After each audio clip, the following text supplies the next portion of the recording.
حضور غوث پاک شہنشاہ بغداد حضرت شیخ عبد القادر جیلانی رحمۃ اللہ علیہ کی خدمت میں ایک خاتون یہ کہہ کر اپنا بچہ چھوڑ گئی کہ یہ آپ سے محبت کرتا ہے، اللہ پاک اور اس کے پیارے آخری نبی مکی مدنی محمد عربی صلی اللہ علیہ وسلم کے لیے اس کی تربیت فرما دیجیے۔ آپ نے اسے قبول فرما کر مجاہدے یعنی عبادت و ریاضت پر لگا دیا۔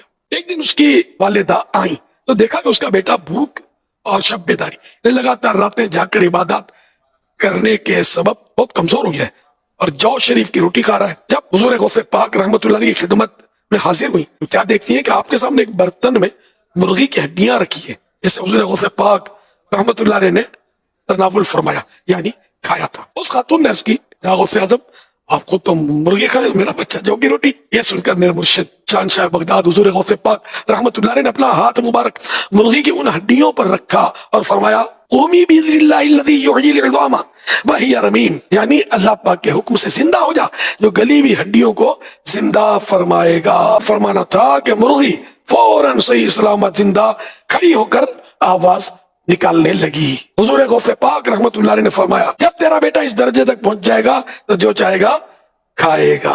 آپ کے پاس ایک مائی آئی، ایک خاتون آئی، اس کا بچہ آپ کے مدرسے میں پڑھتا تھا۔ غوث پاک مرغا کھا رہے تھے لیکن آپ ہڈیاں نہیں توڑ رہے تھے، ہڈیاں الگ رکھ رہے تھے۔ وہ عورت دیکھ رہی تھی، اس کا بچہ دال کھا رہا تھا، غوث پاک مرغا کھا رہے ہیں۔ ماں تھی نہیں چپ رہ سکی، بول پڑی میرے بچے کو دال کھلا رہے ہو، خود مرغا کھا رہے ہو، خود آپ مرغا کھا رہے ہو اور میرے بچے کو دال کھلا رہے ہو۔ غوث پاک اس کی بات سنتے جب مرغا کھا لیا آپ نے ہڈیوں پر ہاتھ رکھا، فرمایا قم بإذنی، اٹھ میرے حکم سے، وہ مرغا زندہ ہو گیا۔ فرمایا جب تیرا بیٹا اس شان کو پہنچے گا تب مرغا کھلائیں گے، ابھی اس کو دال کھانے دے، ابھی اس کی تعلیم کا وقت ہے، جب اس شان کو پہنچ جائے گا پھر اس کو بولے مردے زندہ کیے یا نہیں کیے۔ اونچی جی وہ شیخ عبد القادر جیلانی کو ایک عورت ملنے کے لیے آئی تو وہ خود مرغی کھا رہے تھے اور اس عورت کا بچہ جو ان کا اسٹوڈنٹ تھا وہ روکی سوکھی کھا رہا تھا۔ تو اس عورت کے دل میں بات آئی کہ یہ کیا، نہیں خود مرغا کھا رہے ہیں اور میرے بچے کو یہ کھلا رہے ہیں۔ کہتے ہیں جب انہوں نے مرغی کھا لی نا تو جتنی ہڈیاں وہاں پڑی ہوئی تھی نا اس کے اوپر انہوں نے ہاتھ پھیرا اور کہا اللہ کے اذن سے زندہ ہو جا۔ یہ جو شریف لوگ ہیں وہ یہ کہتے ہیں قم بإذن اللہ، جو بدماش قسم کے بزرگوں کے ماننے والے وہ کہتے ہیں انہوں نے کہا قم بإذنی، میرے حکم تو زندہ ہو جا۔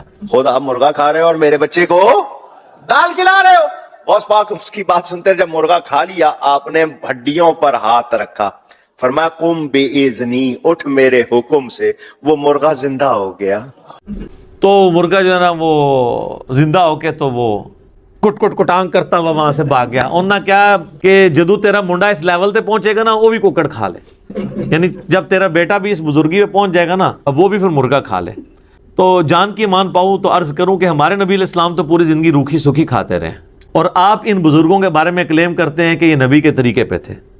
تو نبی علیہ السلام کا یہ طریقہ تھا، اس طریقے سے وہ ایجوکیٹ کیا کرتے تھے لوگوں کو۔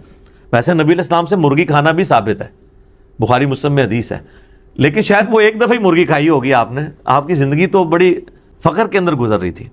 دوسرا، حضرت ابراہیم کو تو یہ معجزہ نہیں ملا ہوا تھا، عیسیٰ علیہ السلام کو بھی ملا ایز اے اسپیشل، لیکن اس میں بھی ساتھ آیا بِإِذْنِ اللہ، بِإِذْنِ اللہ کے ساتھ مردے کو زندہ کرنے کا معجزہ یا اسے کرامت کہہ لیں۔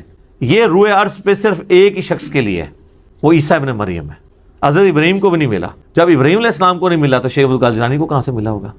ہمارے نبی علیہ السلام کے بارے میں بھی کوئی ایسا معجزہ رپورٹ نہیں ہوا۔ ایک کہانی سی وہ پیش کرتے ہیں، وہ جابر بن عبداللہ نے دعوت کی تو وہ کہتے ہیں وہاں پہ وہ بکری انہوں نے بچہ ذبح کیا تو وہ ان کے بیٹے دیکھ رہے تھے تو ایک بیٹے نے دوسرے کو ذبح کر دیا تو نبی علیہ السلام نے ان کو زندہ کر لیا۔ بالکل کہانی ہے، قرآن تو بالکل اس کی مخالفت کرتا ہے۔ سورہ انبیاء پڑھ کے دیکھ لیں، سورۃ الانعام پڑھ کے دیکھ لیں، سورہ بنی اسرائیل۔ کافروں کا اعتراض یہی تھا کہ یہ جو معجزے ہمیں اگلے پیغمبروں کے بارے میں بتاتا ہے وہ اس کو کیوں نہیں دیے گئے؟ تو اللہ نے فرمایا اس نبی کا معجزہ قرآن ہے۔ تو بڑا اچھا موقع تھا، اللہ کہتا کہ دیکھو نا اس نے کئی بار تو معجزہ زندہ کیا ہے انہوں نے۔ یہ تو سورۃ الانبیاء کا پہلا صفحہ پڑھیں، اس میں کافروں کا اعتراض تھا کہ اس نبی کو وہ معجزے کیوں نہیں دیے گئے جو اگلے نبیوں کو دیے گئے۔ سورہ نساء میں آتا ہے کہ کیوں نہیں کوئی آسمان سے بجلی آتی اور وہ قربانی کو کھا جاتی، جب تک یہ معجزہ نہیں دکھائیں گے ہم ایمان نہیں لائیں گے۔ تو اللہ نے کہا نہیں، اللہ کی مرضی ہے معجزات پہ۔ سورہ بنی اسرائیل میں 8 کے قریب معجزات وہ مانگتے تھے، اللہ نے فرمایا تم کہہ دو میں نبی ہوں، رسول ہوں۔ تو سر شیخ عبد القادر جیلانی نے کہا نبی علیہ السلام کے بارے میں بھی کوئی صحیح سند سے ثابت نہیں کہ آپ نے کبھی مردہ زندہ کیا ہو۔ قرآن میں نفی آئی ہے اس کی، ورنہ تو قرآن میں آتا کہ تم کہتے ہو لو ہم مردہ زندہ کر کے بتا رہے ہیں۔ قرآن میں کہا جا رہا ہے کہ نہیں، قرآن معجزہ ہے۔ کیونکہ وہ معجزہ آپ کی زندگی تک ہونا تھا. اور پھر اس میں وہ کہتے ہیں کہ شیخ عبد القادر جیلانی رحمۃ اللہ علیہ نے معجزہ بڑی اس میں شڑول مارتے ہیں جناب. وہ کہتے ہیں کہ انہوں نے عیسائی کو کہا کہ تیرا نبی تو کہتا تھا کم باذن اللہ، میں کم باذنی کہتا ہوں، میرے حکم سے کھڑا ہو جا. وہ کہتے ہیں جی اس امت کے جو علماء ہیں بنی اسرائیل کے پیغمبروں کی طرح ہیں، ہاں اپنے منصب میں پیغمبروں کی طرح ہیں، مرتبے میں نہیں. کیوں؟ یہ پوری امت دائی ہے. کنتم خیر امت اخرجت للناس تأمرون بالمعروف وتنہون عن المنکر. ختم نبوت کے وجہ سے اللہ تعالیٰ نے اس امت کو نبیوں والا کام دیا ہے. یہ نہیں ہے کہ نبیوں والا وہ مرتبہ کلیم کرنا شروع کر دے.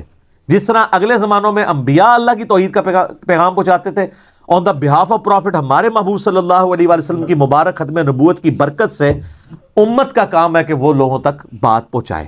اس اعتبار سے تو بنی اسرائیل کے انبیاء کی طرح ہے، منصب وہ ہے، مقام وہ نہیں ہے. یہ اسی طریقے سے ہے جس طرح نبی علیہ السلام بھی بشر ہیں اور ہم بھی بشر ہیں. سپیشیز ایک ہے نا، مرتبہ تو ایک نہیں ہے. نبی علیہ السلام تو پیچھے بھی دیکھ لیتے تھے، بخاری مسلم میں آتا ہے. اور بخاری مسلم میں آتا ہے نبی علیہ السلام نے ہاتھ بلند کیا تو آپ نے فرمایا میں نے ارادہ کیا نماز میں جنت سے انگوروں کا گوشہ توڑ لوں. اور بخاری مسلم میں آتا ہے نبی علیہ السلام سوتے تھے وضو کر کے، اس کے بعد خراٹوں کی آواز بھی امہات المومنین سنتی تھی اور پھر اسی طریقے سے نماز پڑھاتے تھے. تو پوچھا تو آپ فرمایا کہ میرا صرف جو ہے وہ آنکھیں سوتی ہیں، جسم سوتا ہے، دل تو جاگتا رہتا ہے. یہ پروٹوکول تو کسی کا نہیں ہے. تو یہ ذہن میں رکھیں. یہ کہتے ہیں نا کہ بھی وہ ساری چیزیں حاصل ہو جائیں گی، اس طریقے سے حاصل نہیں ہوں گی. شیخ عبد القادر جیلانی کے لیے کوئی سند نازل نہیں ہوئی، بالکل ان کی طرف جھوٹ منسوب کیا. اور اگر آپ کو شیخ عبد القادر جیلانی سے اتنی عقیدت ہے تو میرا ایک معصومانہ سوال ہے کہ شیخ عبد القادر جیلانی نے نماز کا طریقہ کون سا لکھا ہوا ہے؟ تو غنیت الطالبین پڑھے نا. اب تو کہتے ہیں جی وہ کتاب ہی نہیں ہونا دی. کتاب ختم تو بندہ بھی ختم. پھر کتاب ہی نہیں دی تو بندہ بھی ختم ہو گیا. تو کتاب ہے، ان کی نماز کا طریقہ وہی ہے جو بخاری مسلم میں لکھا ہوا ہے. اور وہ یہ ان کے نام پہ 11ویں کھا سکتے ہیں، ان کو فالو نہیں کر سکتے. بالکل اس طریقے سے جس طرح امت نبی علیہ السلام کے نام پہ جشن کر سکتی ہے، آپ علیہ السلام کی تعلیمات کو فالو نہیں کر سکتے. مشکل کام ہے نا. غلامی رسول میں موت بھی قبول ہے، داڑھی بیوی منع کرتی ہے، ماں دودھ نہیں بخش دی، نہیں، ختم، ٹھوس. ہاں بینک توڑوا لے، سڑکوں پہ ٹائر جلوا لے، لیکن پریکٹیکلی دین پہ چلنا یہ بہت مشکل ہے. فجر کی نماز کے لیے اٹھنا مشکل ہے.